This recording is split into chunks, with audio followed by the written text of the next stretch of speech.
नमस्कार, आप देख रहे हैं इंडिया टीवी। आपके साथ मैं हूं मीनाक्षी जोशी। दीपावली की आप सभी दर्शकों को बहुत सारी शुभकामनाएं। आज राष्ट्रीय एकता दिवस भी है। इस एकता दिवस को पूरी एकता और अखंडता के साथ आप मनाइए। ये दीपावली आपके दिलों में रोशनी, उत्साह और उम्मीदों की तरंग बनाए रखे। आज सुबह के 10 बजे में जो बड़ी खबरें हम लेकर आ रहे हैं, आपको बता दूं, आज पूरी दुनिया क्योंकि दीपों का त्योहार मना रही है। कल छोटी दिवाली थी और इस मौके पर अयोध्या में दीपोत्सव मनाया गया और इसका वर्ल्ड रिकॉर्ड बना। दीपावली पर प्रधानमंत्री मोदी गुजरात के केवड़िया में है, जहां उन्होंने सरदार पटेल को नमन किया और देश को एकता का संदेश दिया। सरहद पर भी दीपावली मनाई जा रही है। जवान एक दूसरे को मिठाइयां खिलाकर बधाई दे रहे हैं। दीपावली के दिन एलएसी से भी गुड न्यूज आई है। डिसएंगेजमेंट का काम पूरा हो चुका है और आज से भारत और चीन की सेना पेट्रोलिंग करने जा रही है।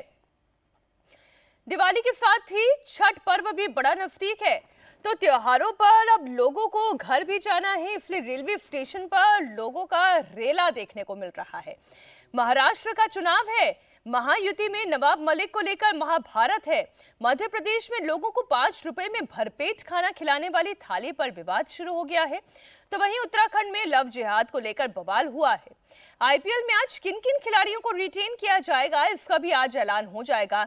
ये तमाम खबरें विस्तार से होंगी आपके सामने। सबसे पहले बात प्रधानमंत्री नरेंद्र मोदी की। आज उन्होंने अपनी दीपावली की शुरुआत की है राष्ट्रीय एकता दिवस मना के। वैसे तो प्रधानमंत्री हर साल सेना के जवानों के साथ दीपावली मनाते हैं, लेकिन इस बार चूंकि एकता दिवस और दीपावली दोनों एक साथ आ गए, प्रधानमंत्री ने आज गुजरात के केवड़िया में सरदार पटेल को श्रद्धांजलि दी। एकता दिवस परेड में वो शामिल हुए और देश को एकता का संदेश भी दिया। प्रधानमंत्री मोदी 2014 में जब पहली बार देश की कमान संभाल रहे थे, तो उस वक्त दीपावली मनाने के लिए वो सियाचिन बॉर्डर गए थे। सेना के जवानों के साथ उन्होंने दीपावली का पर्व मनाया था और तब से लेकर आज तक प्रधानमंत्री नरेंद्र मोदी का ये सिलसिला लगातार जारी है। उनके साथ गुरेज सेक्टर हो या फिर राजौरी हो, हिमाचल का किन्नौर हो या राजस्थान का लौंगेवाल बॉर्डर हो, पंजाब की खासा बॉर्डर तक प्रधानमंत्री नरेंद्र मोदी जवानों के बीच उनकी हौसला अफजाई के लिए पहुंचे और दीपावली उनके साथ सेलिब्रेट की। लेकिन प्रधानमंत्री मोदी इस बार गुजरात के केवड़िया गए, जहां सरदार पटेल को श्रद्धांजलि देने के बाद एकता दिवस परेड में वो शामिल हुए।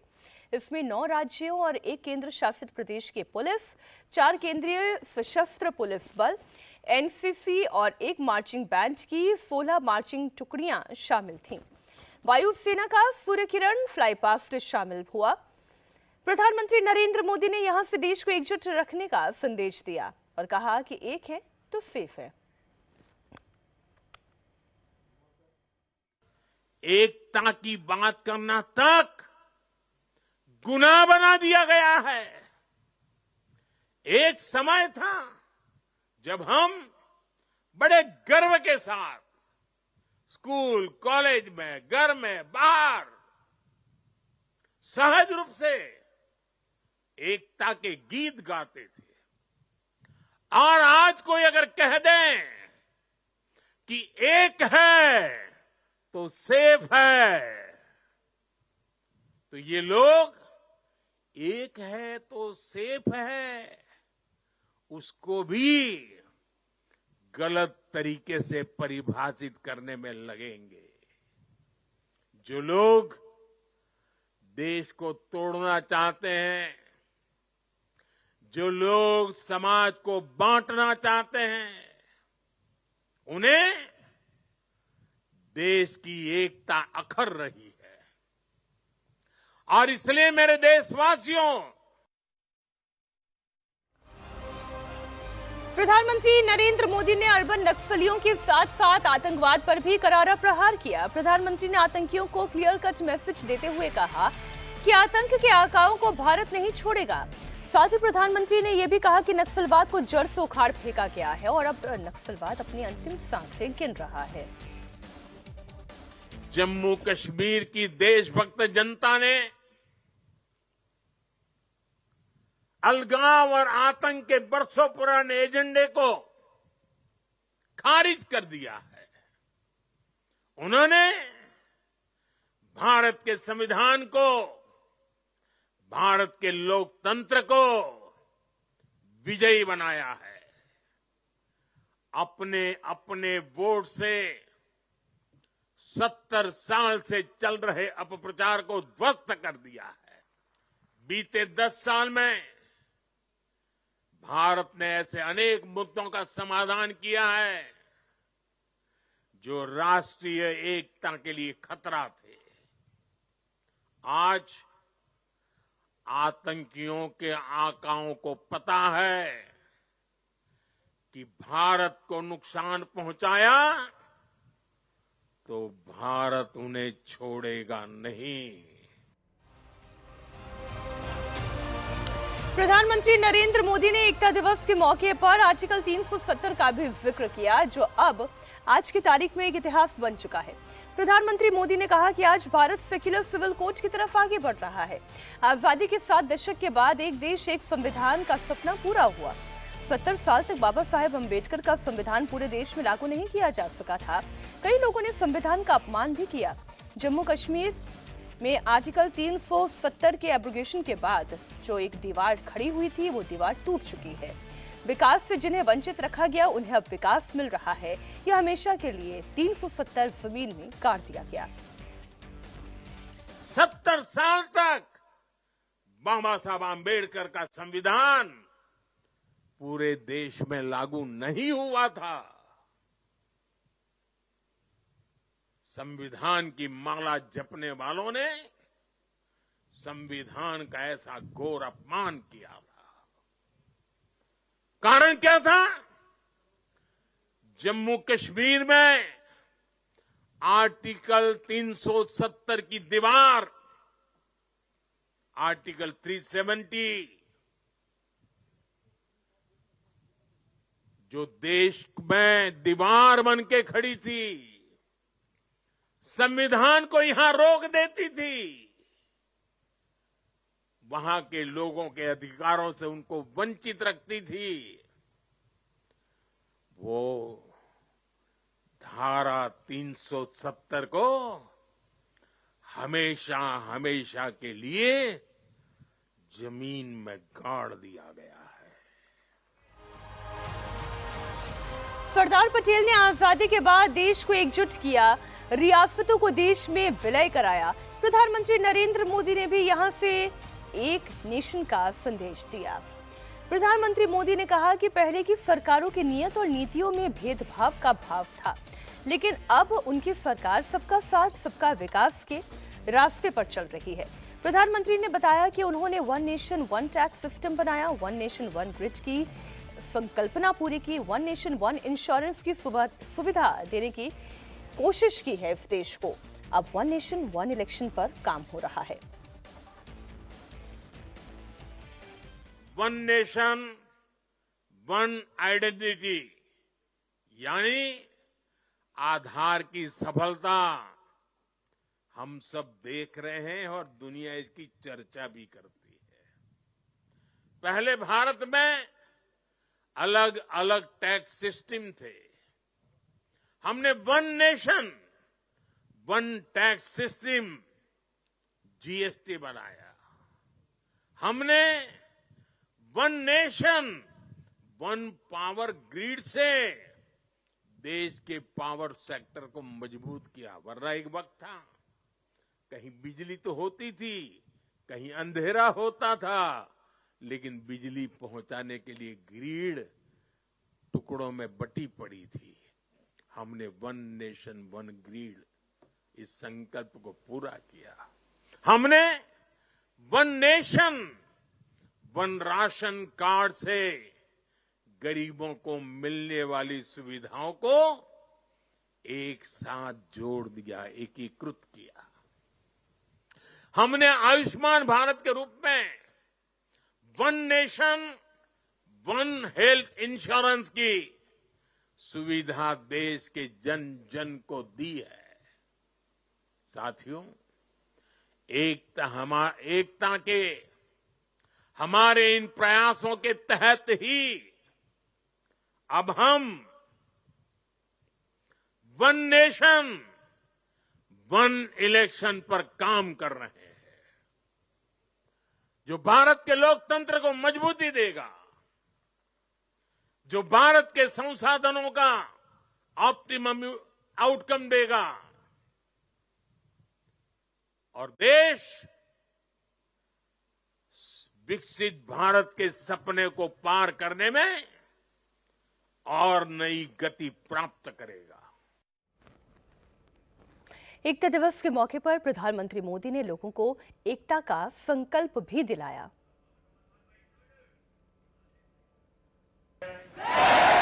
सत्यनिष्ठा से शपथ लेता हूं कि मैं राष्ट्र की एकता, अखंडता और सुरक्षा की बनाए रखने के लिए स्वयं को समर्पित करूंगा और अपने देशवासियों के बीच यह संदेश फैलाने का भी भरसक प्रयत्न करूंगा। मैं यह शपथ अपने देश की एकता की भावना से ले रहा हूं, जिसे सरदार वल्लभ भाई पटेल की दूरदर्शिता एवं कार्यों द्वारा संभव बनाया जा सका। मैं अपने देश की आंतरिक सुरक्षा सुनिश्चित करने के लिए अपना योगदान करने का भी सत्यनिष्ठा से संकल्प करता हूं।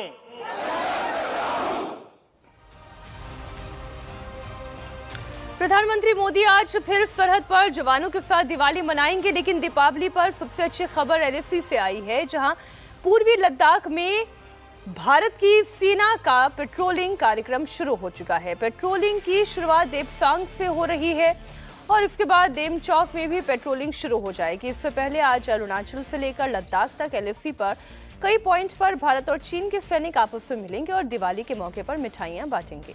आज दोनों देशों के सैन्य कमांडरों की मुलाकात होगी, फिर दोनों देशों की पेट्रोलिंग शुरू हो जाएगी। देपसांग और देमचौक में डिसएंगेजमेंट का काम अब पूरा हो चुका है। भारत और चीन की सेनाएं तनाव वाली जगह से पीछे हट चुकी है। दोनों जगहों पर अप्रैल 2020 से पहले की पोजीशन बहाल हो चुकी है। भारत और चीन के बीच जो सहमति बनी है उसके मुताबिक आज से देपसांग में पेट्रोलिंग शुरू हो रही है। देपसांग में ग्राउंड और एरियल वेरिफिकेशन का काम पूरा हो चुका है। एरियल वेरिफिकेशन का काम ड्रोन और उपग्रह के जरिए हुआ है। देमचौक में भी कल एरियल वेरिफिकेशन होना था, लेकिन खराब मौसम की वजह से इसे पूरा नहीं किया जा सका। अब यहां पर एरियल वेरिफिकेशन के बाद पेट्रोलिंग की शुरुआत की जाएगी। फिलहाल गोगरा और हॉट स्प्रिंग में पेट्रोलिंग नहीं होगी। पिछले 10 दिन से देपसांग और देमचौक में डिसएंगेजमेंट की प्रक्रिया चल रही है। अब यह काम बिना किसी अड़चन के पूरा हो चुका है। पेट्रोलिंग के तरीके को लेकर लोकल कमांडर लेवल के अधिकारियों की बातचीत चलती रहेगी। रक्षा मंत्री राजनाथ सिंह अभी जवानों के साथ दिवाली मनाने के लिए असम के तेजपुर में मौजूद हैं। यहां पर उन्होंने जवानों को संबोधित करते हुए चीन के साथ तनाव कम होने की ये गुड न्यूज शेयर की। एलएसी पर कुछ क्षेत्रों में कॉन्फ्लिक्ट्स को रिजॉल्व करने के लिए भारत और चीन के बीच डिप्लोमेटिक और मिलिट्री दोनों ही लेवल्स पर बातचीत हो रही थी। अभी हाल की बातचीत के बाद ग्राउंड सिचुएशन को रेस्टोर करने के लिए आपस में ब्रॉड कंसेंसस हुई है। यह कंसेंसस इक्वल और म्यूचुअल सिक्योरिटी के बेसिस पर डेवलप हुई है। जो सहमति बनी है उसके अंतर्गत ट्रेडिशनल एरियाज में पेट्रोलिंग और ग्रेजिंग के अधिकार भी शामिल हैं। इस सहमति के आधार पर डिसएंगेजमेंट का प्रोसेस लगभग यह पूरा हो गया है और हमारा प्रयास होगा कि बात डिसएंगेजमेंट से भी आगे बढ़े, लेकिन उसके लिए हमें अभी प्रतीक्षा करनी होगी। एलएसी पर पिछले 4.5 साल से भारत और चीन के बीच में टकराव के हालात बने हुए हैं। दोनों देशों की सेनाएं आमने सामने थी। मोदी सरकार चीन की तमाम चालबाजियों के सामने नहीं झुकी। चीन का आंख में आंख मिलाकर जवाब दिया तो कूटनीतिक स्तर पर भी विवाद सुलझाने की कोशिश की और नतीजा ये निकला कि चीन की अकड़ ढीली पड़ती गई। वो भारत के साथ समझौता करने के लिए मजबूर हो गया। अब टकराव की जगह से भारत और चीन की सेनाएं पीछे हट चुकी हैं। दिप्सांग और डेमचौक दोनों सेनाओं ने जो अस्थायी स्ट्रक्चर बनाए थे उसे तोड़ा जा चुका है। भारत और चीन की सेना ने इसका वेरिफिकेशन कर लिया है। चीन ने एलएसी पर जो अतिरिक्त सैनिक तैनात किए थे वे भी वापस लौट चुके हैं। बॉर्डर पर अप्रैल 2020 से पहले वाली स्थिति बहाल की जा चुकी है और अब चीन के राजदूत दोनों देशों के बीच डायरेक्ट फ्लाइट शुरू होने का इंतजार कर रहे हैं। I'm also looking forward to direct flight so that I can fly back to Beijing directly. Before the 2020, we have direct flights from Calcutta to Kunming. Took only about 2 hours. Even it took a shorter time by you to travel to New Delhi. So it will provide more convenience to everybody if we have the direct flights. Save time and save money, in fact. Time और money save करने की बात चीनी अधिकारी कर रहे थे। LAC पर भारत और चीन के बीच विवाद 15 जून 2020 को गलवान घाटी में दोनों सेनाओं के बीच में झड़प के बाद शुरू हुआ और इस झड़प में भारत के 20 जवान शहीद हो गए थे जबकि चीन के करीब 40 जवान मारे गए थे। इसके बाद विवाद इतना बढ़ा कि भारत ने बॉर्डर पर अपने हजारों सैनिकों के साथ ही फाइटर प्लेन और तोप भेज दिए। दोनों देशों की सेनाएं आमने सामने आ गई। चीन ने भारत को पेट्रोलिंग पॉइंट 10 से 13 तक पेट्रोलिंग करने से रोका तो डेमचौक में चार्डिंग नाले के पास तक पहुंच गई। लेकिन प्रधानमंत्री मोदी चीन के दबाव में नहीं झुके। भारत की सेना ने चीन की सेना के आंख में आंख मिलाकर बात की तो मोदी सरकार ने भी उतनी ही मजबूती से जवाब दिया। इसका नतीजा ये निकला कि चीन बातचीत के लिए मजबूर हुआ और 21 जून को दोनों जगहों से डिसएंगेजमेंट का ऐलान हुआ। India TV defence editor Manish Prasad इस वक्त हमारे साथ लाइव जुड़ गए हैं। फिर हम उन्हीं के पास चलते हैं। ये एक बहुत बड़ी कामयाबी है और कूटनीतिक स्तर पर इसे, डिप्लोमेसी के स्तर पर इसे बड़ी कामयाबी कहा जाएगा। मनीष की भारत इस डिसएंगेजमेंट के लिए चीन को राजी कर पाया और चीन भारत के साथ ये समझौता कर पाया। मनीष। मीनाक्षी, 2019 में मैं खुद भारतीय सेना के साथ मोल्डो यानी चाइनीज बीपीएम हट है वहां पर आखिरी बार गया था और उसके बाद 2020 से लेकर अभी तक इन दोनों देशों के बीच कोई भी एक्सचेंज और स्वीट्स नहीं हुआ था, चाहे वो दिवाली का मौका हो या फिर चाइनीज डे का मौका हो। लेकिन अब ये भारत की डिप्लोमेटिक और साथ में जो मिलिट्री ताकत है उसकी वजह से जो इस समय दोनों के बीच म्यूचुअल अंडरस्टैंडिंग बनी है, खासतौर पे उन दो जगहों पर जहां पर विवाद काफी गहरा था। खासतौर पे डेप्सांग का एरिया जो कि PP10 यानी पेट्रोलिंग पॉइंट 10 से लेकर पेट्रोलिंग पॉइंट 13 तक का है और उसके साथ डेमचौक का एरिया जहां पर भारतीय सेना और चाइनीज PLA आमने सामने थी। बायलैटरल टॉक्स हुए, कुल मिला के 21 कोर कमांडर लेवल टॉक्स किए गए। 14 WMCC यानी दोनों देशों के बीच जो MEA स्तर की बातचीत है, मिलिट्री स्तर की बातचीत है, वो की गई और उसके बाद ये तय किया गया कि जब बायलैटरल टॉक्स पे प्रधानमंत्री नरेंद्र मोदी और प्रेसिडेंट शी जिनपिंग मिलेंगे तो उसके बाद इसके सोल्यूशन की तरफ आगे बढ़ा जाएगा और यही कूटनीतिक जीत के तौर पर इसलिए हम तो मनीष ये कहेंगे बहुत सारी दीपावली की शुभकामनाएं हैं भारत के सैनिकों को भी और हमारे साथ साथ चीन के सैनिकों को भी ये हैप्पी दिवाली है। And Manish, very happy Diwali to you too. Thank you. LAC पर दीपावली की मिठास है तो अयोध्या के भव्य दीपोत्सव का साक्षी इस वक्त पूरी दुनिया बन रही है। 28 लाख से ज्यादा दियों से अयोध्या का सरयू किनारा जगमगा उठा है। सीएम योगी के नेतृत्व में दिव्य दीपोत्सव का आयोजन हुआ। दिवाली पर सुबह सुबह सीएम योगी एक बार फिर रामलला के दरबार पहुंचे। हनुमानगढ़ी मंदिर में मत्था टेका, विधि विधान के साथ पूजा अर्चना की और फिर अयोध्या के लोगों में दिवाली का उत्सव मनाने के लिए पहुंचे। सीएम योगी ने महिलाओं को मिठाई बांटकर उन्हें दीपावली की शुभकामनाएं दी, बच्चों के साथ समय बिताया, चॉकलेट बांटी, उन्हें दुलार किया, प्यार किया और अब संतों महंतों के बीच में है।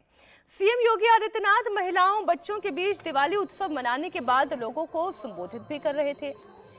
सीएम योगी के मुंह से एक बार फिर अयोध्या की हार का गम आखिर छलक ही पड़ा।